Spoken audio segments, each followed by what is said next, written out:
Happy World Product Day! Here in Hong Kong, we celebrate the World Product Day with more than 90 cities all over the world, and we have more than 50 cities doing live events online.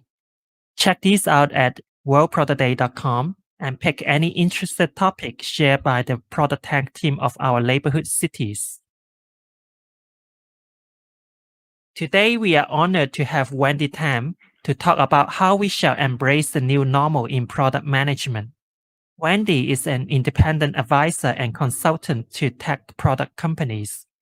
She has rich industrial experience by adopting UX, agile, and innovation methodologies. Since we did have a technical issue with the live streaming, we have recorded this session, and here's the playback version of it.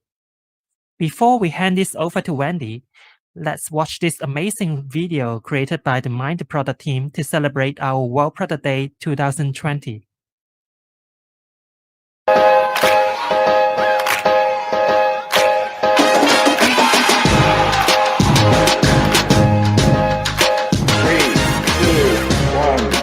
Happy World Product Day! This is so entertaining.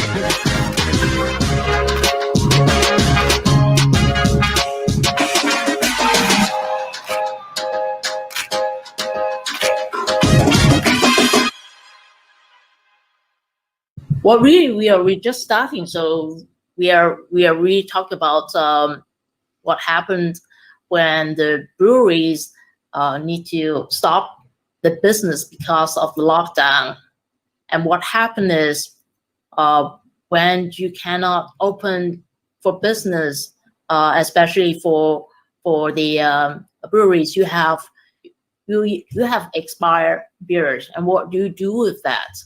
And in the typical case, the only thing you can do is really to discard them. And is major waste, and a lot of times you can do nothing much about it if you don't change. Now, for the but what we see is that they figured out they actually transformed themselves into a hand sanitizer producer. That's what they do. They find out that their strength, the asset, they can take the expired beer as a base and go through the distillery and create high alcohol content ethanol. And that is the main ingredients for hand sanitizer. So not only that they figure out a way to survive, they actually start to produce something for the community that is something very useful for them. So we can really ask, is that a challenge or is that an opportunity, right? And so we learn a little bit from them is that they strive. They figure out how to, they kept their eye open, and so they listen to market and they leverage the strength. They turn something that should have gone into waste into something useful, and they become a blessing in that community. So what they really did is that they turn the challenge into opportunity. But what does it have to do with us? Now, I think one thing that we need to understand is that we are now living in an ultra-connected world. So even though maybe we are not affected directly, we are all affected indirectly. And that's the reality. And this is the word that I I want to show you. So how many of you are familiar with this word? You can put it in the chat. I'm pretty sure a lot of you have seen this word, and for those who haven't, don't know that it's an acronym that stands for volatility, uncertainty, complexity, and ambiguity.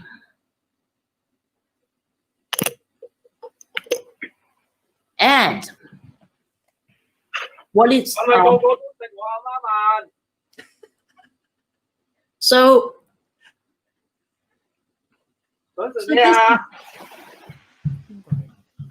hey, let me see. All right, so if you look at the acronyms, it stands for something that is messy, something that is uncontrollable, and you don't have a formula that you can follow to figure out. And really, one way to look at it, if you come from Hong Kong or come from Asia, you might be familiar with typhoon. So in Hong Kong, we have typhoon, a number of typhoons in a year, and we have the different typhoon signals.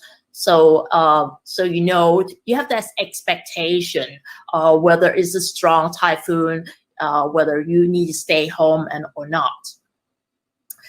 But the thing is, what if one day the observatory says, we are no longer able to forecast the typhoon, but we can tell you a typhoon will be around any time. This is exactly what we are facing. Typhoon can be strong. It can go away very quickly. We actually don't know. And there is no way to predict it. You cannot predict for sure what's going to happen. And it's kind of what we are going to face. The VUCA is the new normal. We can no longer to be in control 100%. And the speed of change can be very drastic. And what we have learned before and what we take for granted as a formula that worked for us may not work anymore. And this is VUCA, and this is the new normal. So before anything, I think the first thing we need to start with is to accept this is the reality. We need to accept going forward, we don't have much formula to hang on to and be sure we are in control and that everything's work the way we want. It's not going to happen anymore. But what we're trying, what's important is that it doesn't mean that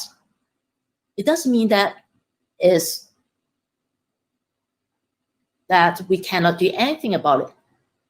On the other hand, because we know this is the reality, we can make the decision of what to do and what not to do. I like this saying from Vivian Green. She says, life isn't about waiting for the storm to pass. It's about learning how to dance in the rain. Do you think Vivian is too optimistic? Look at what is really happening right now. This is a study done by McKinsey, and they found out that what happened is the digital adoption from the consumer space and the business space has accelerated drastically. The whole world has tilted toward digital. What used to take years to happen, it only takes weeks to happen. So what really happening is, if we, the digital people, we are living in this VUCA space, VUCA world, we are actually fortunate to find ourselves in this profession.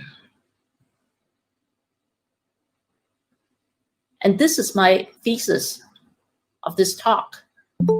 I think and I believe that digital product people are in the best position to deliver values in this VUCA world.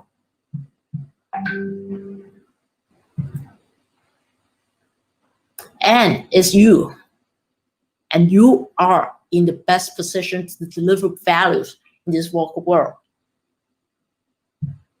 And this is important because we have this privilege to do that. So now, if we accept that we have this privilege to leverage our digital talent, how can we do that?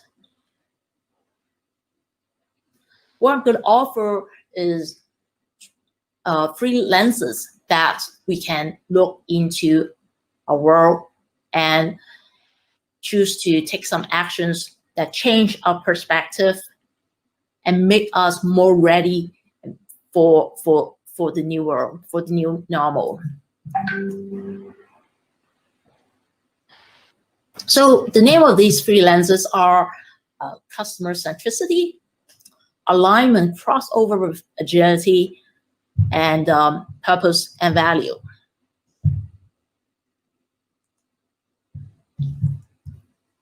So let's start with customer centricity. This is probably one of the most important lens that we need to look into. Let's look at what Peter Drucker says about it. He said there is nothing so useless as doing efficiently that which should not be done at all. So people who know me know I'm a big fan of Peter Drucker. One of the reasons is that what he said is timeless. And in this sentence that he said, I think the language is pretty strong. It almost come across as Peter Drucker is a pretty mean person.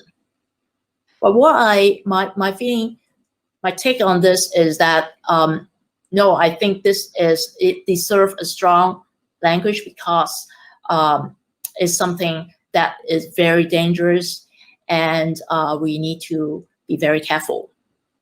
I started my career as an engineer, and I actually thought technology is the most important thing. And at some point, I found myself spending a lot of time, tweaking the technology, helping it work. But no,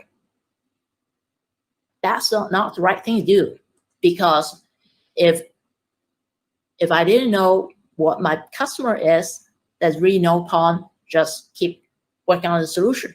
We always need to know a problem very well, then work on a solution. And that's what Peter Drucker is trying to remind us. And what is significant about right now is that the world has changed. In a macro view, we know that you're wanting to test something, you hear feedback, there are a you go lot back. of tensions. Good engineering, good this teams world. sometimes do it in the same day. You're In a back out to micro customers, view, you're showing we something can again. look into just our fast customers, back and forth people. loops with customers. And We look at the Maslow product concepts, define hierarchy fast of needs, product market. which says that people actually will need the lower level satisfied before going up to the upper level. And this pandemic would actually change a lot of people. Maybe they actually has gone down in terms of the Maslow hierarchy of needs. But more importantly, we need to develop a true empathy. So if we are saying that I'm going to serve my customer, the true empathy means really have genuinely care about our customers. And most importantly, we need to acknowledge that there are a lot of things that we don't know about them.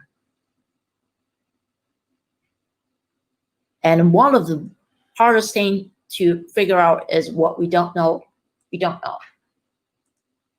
But that's important because without really understand what happened to your customer, what they have gone through in their life, how the crisis impact them, it's very hard to create the right solution for them.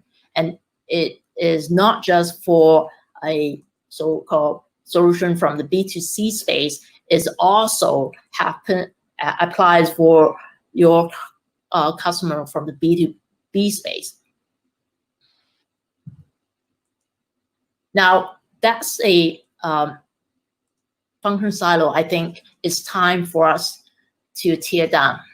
How many of you in your team or in your company consider customer discovery is something that belongs to the UX team?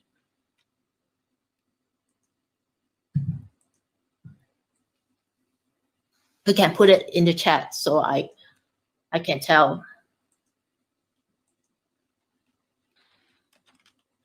How many of you in your company that have this perception that customer discovery is something belongs to the UX team?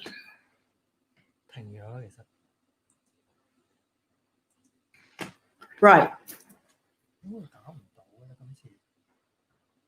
Definitely, we need to cut down this functional silo. Customer discovery is actually a team sport, and we need to make it a team sport.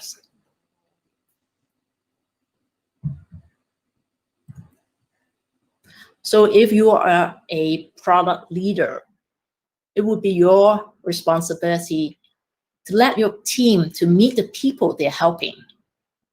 You need to take an effort to do that. You can think of it as an investment, but it's an investment with very high ROI, because it's the best way you can help your team to develop empathy. And not only that, by seeing the people, the real people, it gives them meaning and gives them the reason of why they work hard, why they put in extra effort. This is powerful. And now if we look at customer discovery as a team sport, what do we do? There are many things that can be done in the customer discovery space, because it's no longer like a one-time user research. It's not like a phase or checklist we put done. It's something that has to be ongoing, and we need to figure out how to achieve a cadence so that we do it on a regular basis and in a way that we can involve team members to do that. And by doing that, we also recognize that there are people from the business that sometimes we don't actually spend too much time talking to, but they can provide very useful input for us to understand our customer and to uncover the needs. For example, salesperson. We sometimes, but we need a better way to work with them. We cannot just take the request, the feature request as a requirement. We need to educate them so that they know it's not about the solution. It's about finding out what the customer, what kind of problem the prospect want to solve.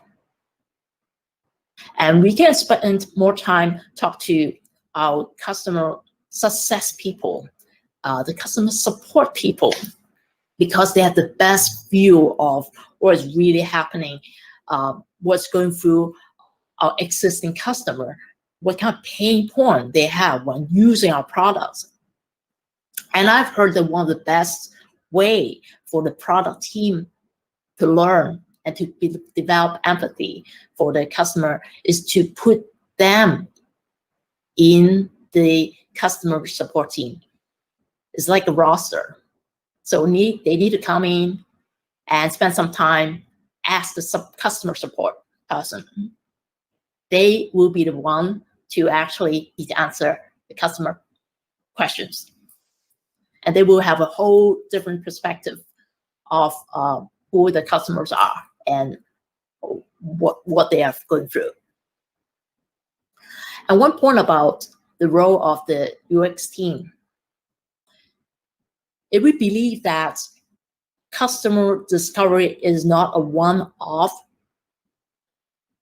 user research effort, then the UX team would actually take on the role in the planning, facilitation, and promoting of how to make customer discovery work as a team effort. And now there are a lot of information that comes out from customer discovery. We need a better way to contain them so that people can use it, people can find it actionable.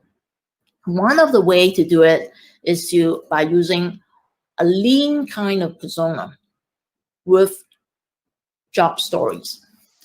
I emphasize it has to be a lean kind of persona because not that I don't think persona is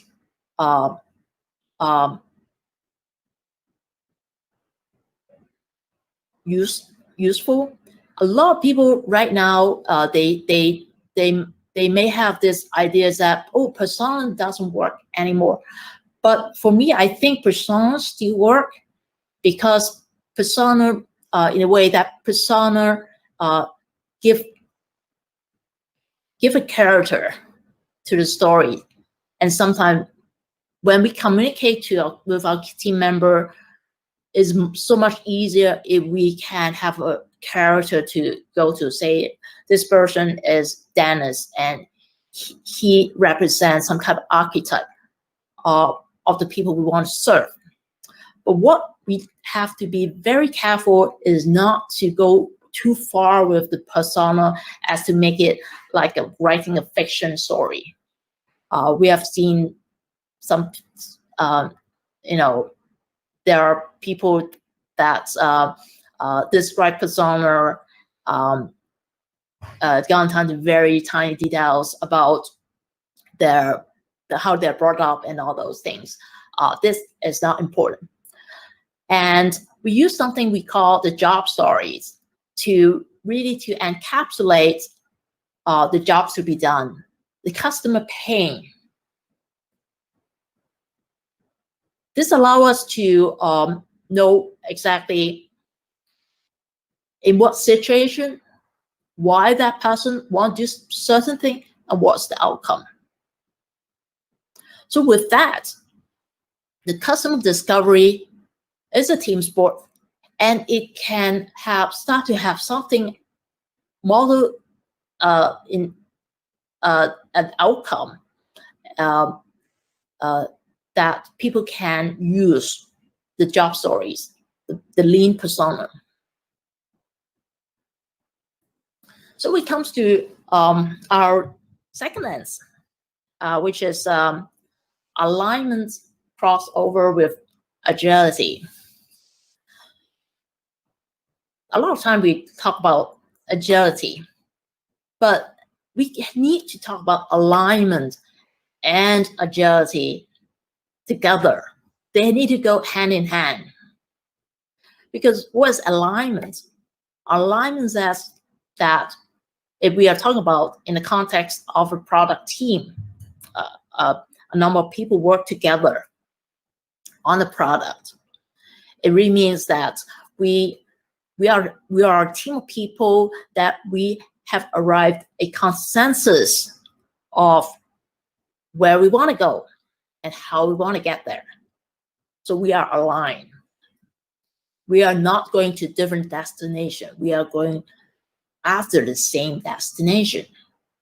And when we talk about agility, we are saying how fast can we get there and how flexible we are, so that when we see a barrier, that we can be flexible enough to go around it and do the right thing, so that we can get to the destination we have set off to go to. Now, Martin Kagan says, if you are just using your engineers to code, you're only getting about half the value. So do you believe that? Do you think that's the case?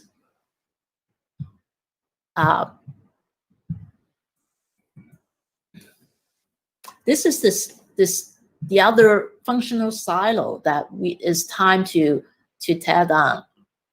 How many of you had heard of this saying that, well, our engineers just want to be left to code. Don't mess with them. They need to be focused. They're the black box. They don't. The best thing we can do for them is that to left them to code, to focus. This is not the formula that we can rely on anymore. Right now, as a product leader, you need to help everyone to know how the actions can contribute to the change in customer behavior, and how that customer behavior change can result in the business outcome. So everything is aligned, but the team has is empowered to make the decision, the right decision to get to the outcome. Way that I think is helpful for the team to do that is by helping them to visualize. I call this a strategy discovery delivery map. Everyone on the team should know exactly what is going on. So if we focus on the top part, the strategy part. Now, we have the vision and we have the goals. That usually happen.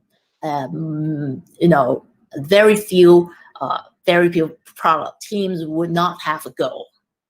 A lot of these goals are business goals. It's like, how many new customers are we going to create? How many times of revenue we're going to achieve this year? These are business goals. These are impact goals. But now the key thing for the leaders, we need to figure out not just the destination of the business goal, but the connection between the customer behavior change, which we call the outcome, that can bring us to achieve the business goal. And that box here, the orange box here, is often missing. But that's the key. If we cannot identify what are the customer behavior change the team needs to bring about, we are not going to get to those results, which are the business goals, impact goals. So with the first part, the strategy set up properly, we can focus on the middle part, the discovery. And this is the part where relates or connects with what we have done from our first lens. First lens is the customer discovery lens.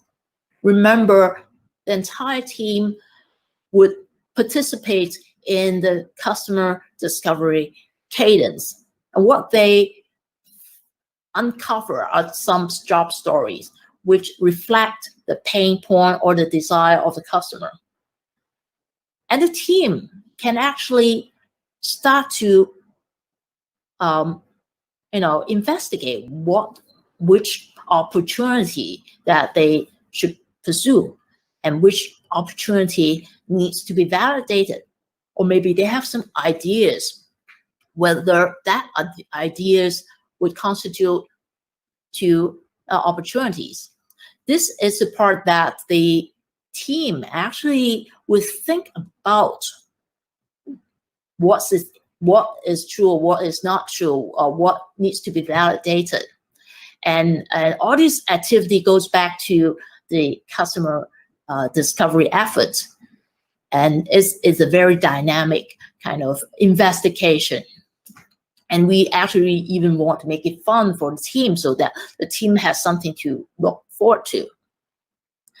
And on the third session is the delivery session, which we actually want to use projects to connect the job stories to the outcomes. What we are saying is that now the team has a good idea of what other opportunities out there in terms of job stories. And they need to look in the strategy, and they can make that decision to pick the job story that they feel can contribute to the outcome. And so this becomes they are empowered to make this decision. They know which other job story that should be prioritized. And this is where the agility comes in. It's not a set in stone release plan, but it's something that the team can contribute to. Because they know exactly which route is faster that can get to the impact. And they need a clear project definition. The reason that we use a project is that they know exactly what problem they want to solve and what needle of customer behavior outcome they will want to push, and what kind of proxy metric they can set to measure whether what they're doing is right. And for a project output, if it's successful, they will see that it would bring about the aligned outcome. And it's an ongoing process that the team knows exactly how they contribute. And when it comes to the third lens, the purpose and value lens, and so we know that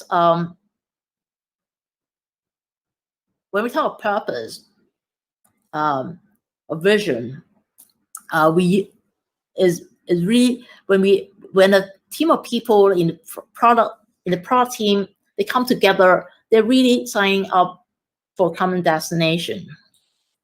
So the purpose is what drives them forward. what brings them together.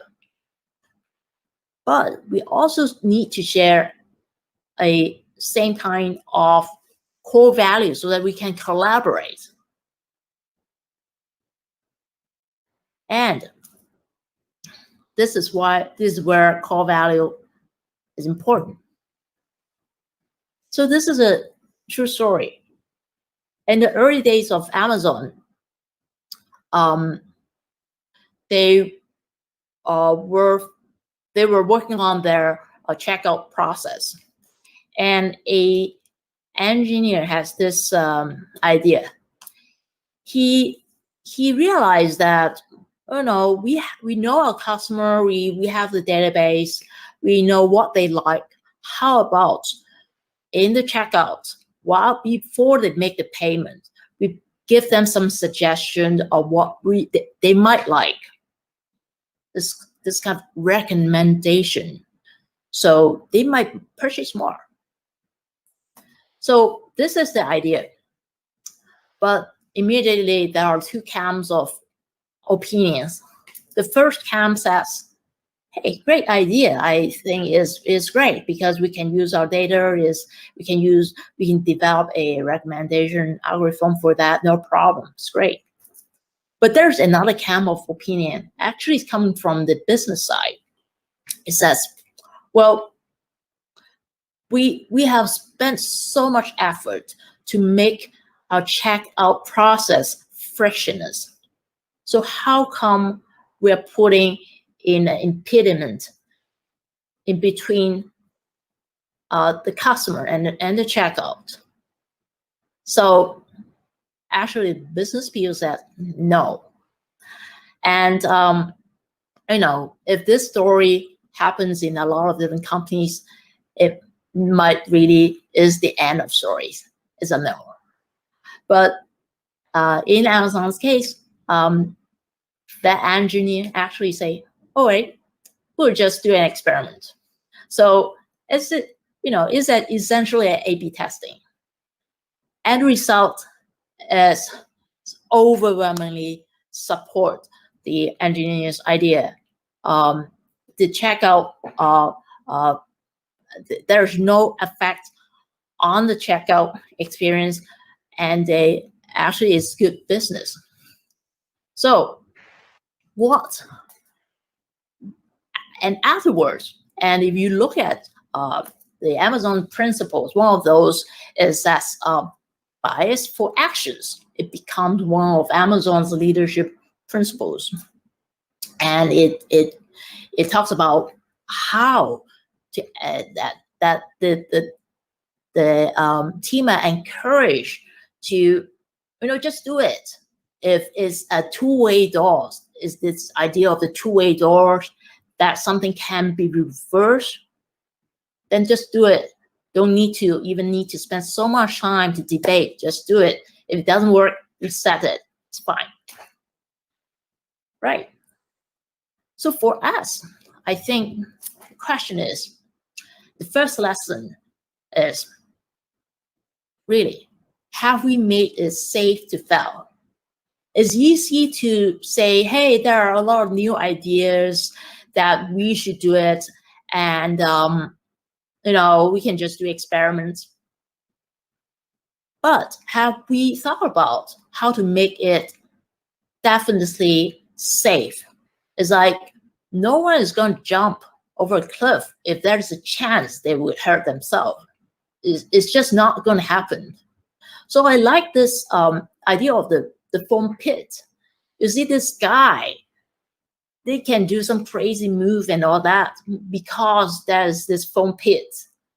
And so for us, when we talk about new ideas or experiments, we need to figure out, do we have that infrastructure in place? Do we have that policy in place to make sure that this person won't get hurt in any case? And in the Amazon story, the engineer just go ahead and do the experiment. Because they have the infrastructure in place, they can roll back anytime. And definitely he knows he is not going to get into trouble, and so he go ahead and do it, and create good business for the company, right?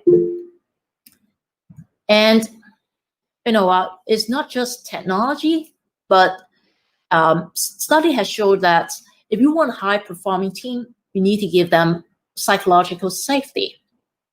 So this is something that when we are talking about, want to do new things, we need to think a step further about how to keep them safe, so that they actually will want to do it. So this is the first lesson we can learn from the Amazon story. But there's a second step lesson also. So can you see that how powerful is the customer story in shaping the guiding principle?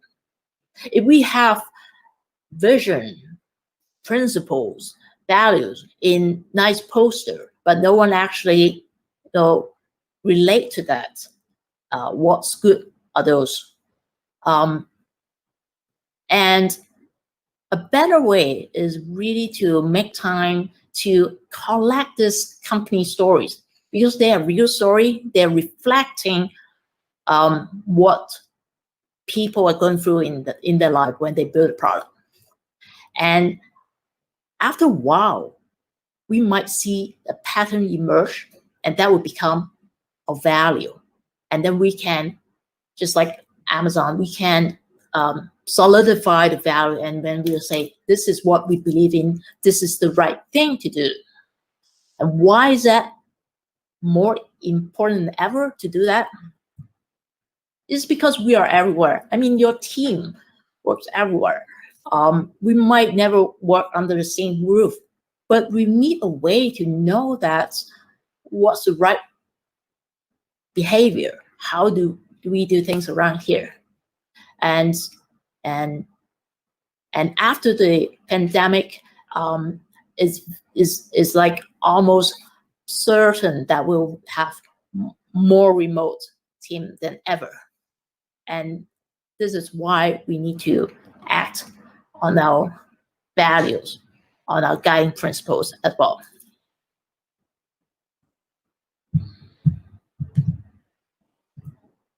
So what is the key takeaway I want to give you in this talk?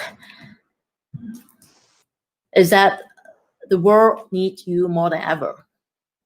This is the time you, as the digital product people, to deliver values, and you are really in the best position to deliver value relative to many other people, and we have a way to do it. It doesn't mean that we have to apply all the so-called new lens. The important thing is that we take it a step at a time, and we recognize that the world has changed. We recognize that our customer has changed, and we need to be more competitive. And there's a way to do it so that the team is actually healthier and happier.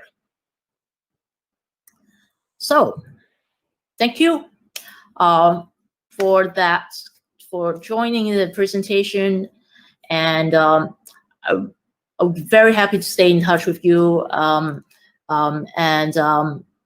let me know, and we'll from here. Thank you.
I'll ask a question just along the lines of one of the comments I put in there is that one of the main challenge I've seen with getting a product development team to get involved in discovery, but we're too busy building things. How can we possibly have time to do discovery? Wendy, I was just wondering if you've seen any sort of successful techniques for kind of navigating around that.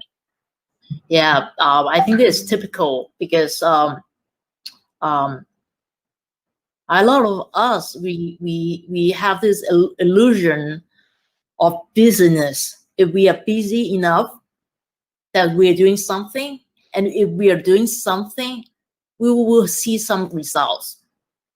But it's really an illusion. It might work in the past because we have this formula, right? So if we have a formula, the only thing we need to focus on is efficiency. But what if we don't have this formula? That's the whole point. We don't have that formula anymore, and just putting hours and hard work to it might not work. So I think is something that the product leader need to pay attention to, and I think they will be pleasantly surprised when they see the team actually develop this empathy for the customer, how much more productive they will become, and it really makes up the so-called loss in time.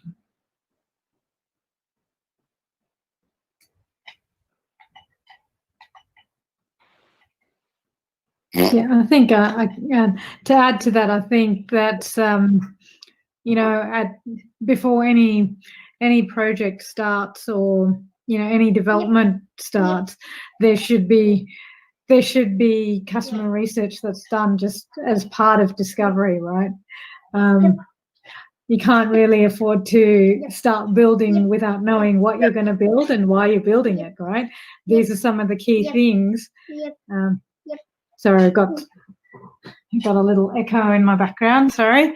Why we welcome the little product leaders. He's gone now. Yeah, so I think that's the most essential part, and I think it puts a lot of pressure on a product manager or UX if it's done alone by one person, and when research is done as a team, I think you pick up different things, right? Different people hear different things and pick up different things. I think if only one person is doing it, say a product person or a UX person, you've unintentionally got your own biases and own filters and all the rest of it.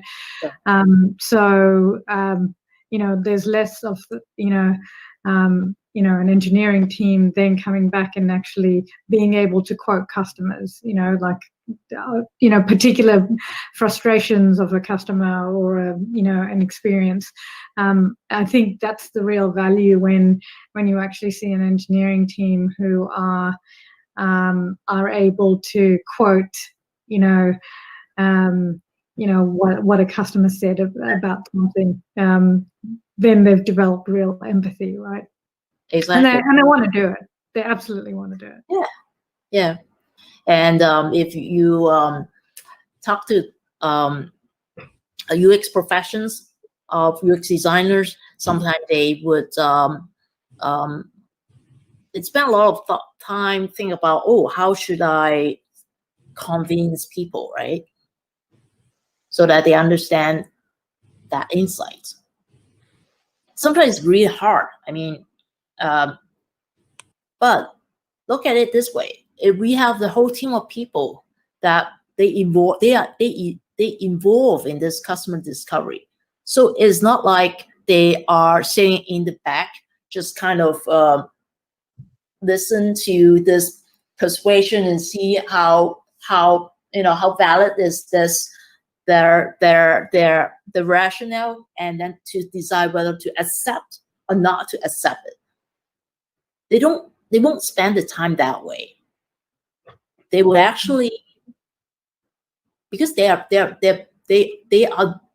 part of the investigation. They are involved in the investigation themselves. They can tell whether this makes sense. And I think there would be a lot of time saved from that effort. And it's going to be so much healthier for the UX team also. I was, as a UX researcher, definitely I encourage my clients to observe fieldwork. But then maybe it's just a dilemma that I have. It's like some of the customers, somehow they got very strong impression about some of the things that they saw. And then suddenly they became obsessed with that particular snapshot of the interview. It's like, then it becomes problem, because they keep telling me that, okay, do you remember that guy? He said he didn't like that. And at that point, I really want to undo. Why didn't you come? I mean, I wish you were not there to see. I'm not sure if you have come across such a situation where, like, clients become really obsessed with what they saw, and they just simply can't see the picture or like patterns. Yeah, I guess that's why you do more than one research call, right? Like you have to have a what is it? You have to do at least 8 interactions before you make a decision, before you see some sort of pattern in there. And it's always easy to pick up the one-off. So yeah, that is a challenge, right? Yeah. I think that might be that's the reality, right? If it were from a consultancy settings, so someone would be more so-called influential, and whatever they say, it becomes kind of like, oh, that's the truth. But I think it also might happen in a in-house product. I mean, if it were someone coming from a high-ranked person, so it's the same thing. And I think the higher-ranked person, either from a clients or from an in-house, they need to be educated how to make the most out of the study. They pretty much need to know what kind of behavior they should be they need to practice. For example, should they actually not make comment upfront? So in that direction, in that context, they need to know what they should do to improve the quality of the study.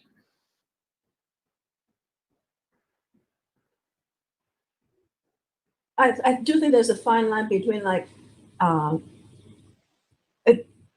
when you bring the clients to the fieldwork, they definitely would try to do some analysis on their own, and that can get very, like, dangerous, because they are not likely that they will follow through the analysis like what you do. So when they see your analysis, they will say, oh, okay, this is not what I expected, because I didn't see these things, or I don't agree with the conclusion that you draw or something. Yeah. So I think we are it will happen, like the Amazon story. I mean, it's okay to have different opinions, right? And everyone do that out of their good intention. But we need to figure out a way to move forward. And I think the key is to recognize that there are different opinions, but how do we not being stuck with this kind of debate and move forward? I totally agree. It's not just about like debates. Maybe instead of I do think ideally we should set expectation of the involvement of other teams, so to speak, like maybe the IT team or other business teams before they observe or before they take part in the field work. They have some sort of like they need some sort of preparation. That's true. It's not just about like letting them know, okay, 9:30 tomorrow there's a user test. Come and have a look, and that's dangerous. Exactly. I definitely see that's the case, and that's what I think the if we were talking about the in-house context, the UX team need to do more. Is the education, is the setting the stage, plan, construct the experiment, what they actually come, why they're coming in, and what we are looking for. This is something they need a facilitator to do that. I totally agree. It's not just a casual day. Oh, we just come and take a look. It's not. Yeah, John Cutler actually touched on this in the talk he did with ProductTank Auckland today. Was he said that this is really hard because you're almost asking, particularly senior execs in the organization, to forget everything that made them successful.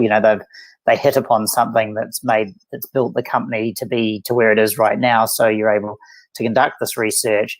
But what you have to say to them is that, well, look, all that stuff that made you successful before, you're going to have to change that to be successful in the future. And it's a really hard journey for execs to go on. Yeah.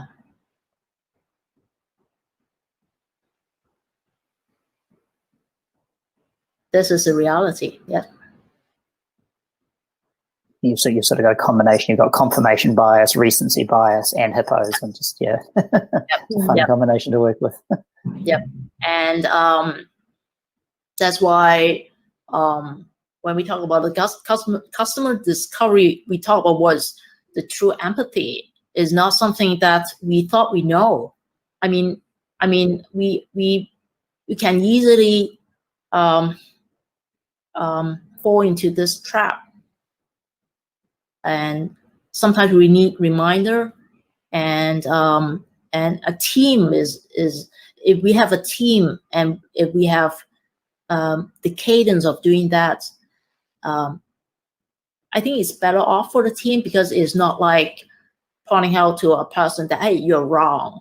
The point is not to to say that this person is wrong, but is that we want to know more about our customer, and that's the true empathy, and to recognize that we actually, there are so many things that we don't know about them, and now that the world has changed so much, there's even more things that we don't know about them. Yeah, I think by showing to other people that you have discovered something new, insights from the users, from your customers, I think that would in turn build some credibility to other stakeholders, right? Like at least this is the extra value that you can give to the stakeholders. Hey, we discovered something that is interesting, and we have actually minimize the risk of the product later on. If we do not address these kind of issues, then might be doing a lot of mistakes afterwards, and the product performance may not be as good as expected. And after all, like all the stakeholders should really focus on the business impact of what we are trying to drive, right? So it's just sometimes people coming from different background, different stakeholders would have different angles of looking at the same problem, or they might have their own hypothesis of their own solutions. But we can like stay away or having a more zoom out level of the angle to look at the problem, and let everyone to re-see what is the problem and what is the real solution that can actually address the problem. So I think that's that's my 2 cents from what we try to align with so many different stakeholders. Each of them have very strong opinion or views that could be very difficult, especially when people have very strong instincts and say, hey, this is what I think would work. This is based on my experience, but hey, is it always true? Are we assuming context that was true before the pandemic, but is no longer true nowadays? I think that's something we have to revalidate some of our assumptions, maybe. Yeah, I agree. I totally agree. I mean, I always have this. I think people stand for something, have this they have this gut feeling, or they disagree with something. They come up from a good intention. So, but the key thing is that do we have that infrastructure in our space that we can do experiments? A lot of you know, we are working on digital products. We should be able to come up with better infrastructure for that experiment to happen. And I think we deserve to invest in that. Yeah, so we don't spend as much time to argue. When people think about like, I think some people always have a tendency to think about, we do not have luxury to do experiment. It's so expensive. And we have so much work to do. I think people have such kind of feeling, especially developers, or some business people, like doing experiment itself would not give you any revenue. But however, we can actually minimize the risk. We can take away the risk of making mistakes in later stage. I think that is more powerful reason to convince different stakeholders in the company to really respect the value of experiments, and as you said, like be safe to fail. I think in traditional companies and organizations, we do not have that culture cultivated yet. People need faith, and they are really like need to report up to the hierarchy, and they have to think about the good words. They have to report the good news, and if this is the culture that the company has, it's hard to really create a safe to fail environment. So I think it's also about the language we use every day, the things that we report out to the management. Even we report out some failure cases or some mistakes that we have made. I think it's also important for us to really tell them what would be the actions to rectify it, and how do we contain the risks. And those are the things that we should really focus on rather than pointing fingers or blaming anyone. Definitely. Yeah.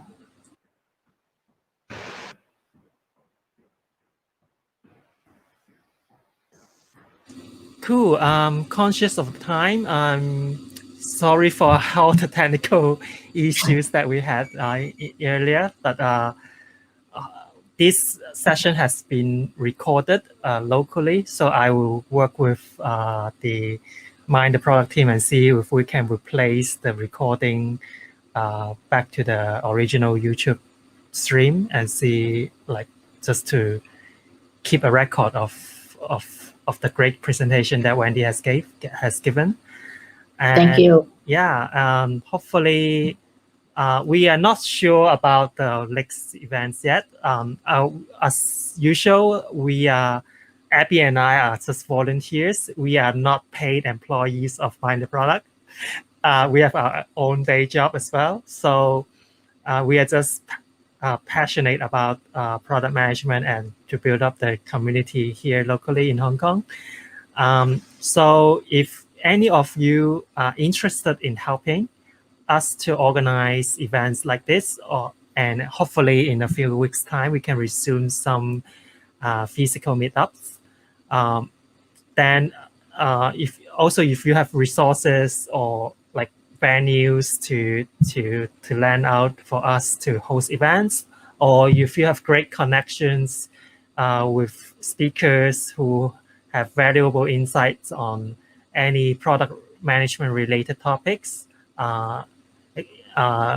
better product managers themselves, or if not, maybe like any other expertise surrounding product management, feel free to contact us, and we're constantly looking for volunteers, topics, and resources. So yeah, thanks for your help in advance. So just to check with everyone here, any last questions for Wendy or for any of us in the ProductTank committee? Feel free to raise. Or any insight that you would like to share after this presentation or after this?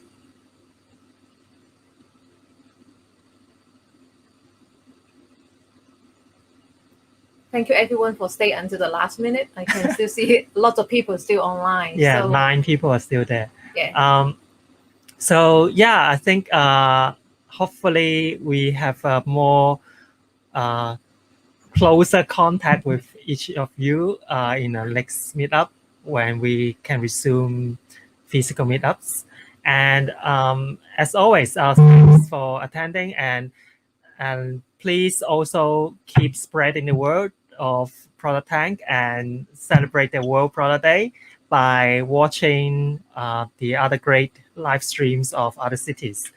And yeah, and thank you all, and stay safe and keep in touch.